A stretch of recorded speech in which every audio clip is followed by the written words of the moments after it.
Nasamsam sa operasyon ng NEPO noong Mayo 7 ang mahigit 237,000 pesos na halaga ng smuggled at pekeng sigarilyo.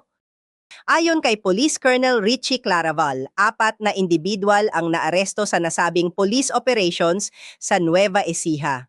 Magkakahiwalay ang Oplancita, entrapment at checkpoint operations na ginawa ng Gapan City, Bongabon, Jaen, at Quezon Police Stations. Nakumpiska mula sa mga sospek ang 132 reams ng smuggled at pekeng sigarilyo na nagkakahalaga ng 117,440 pesos. Kabilang sa mga brand ang More, Farstar King Size Golden Leaf, Gift, Modern Red, RGD, Black Modern at Platinum 7.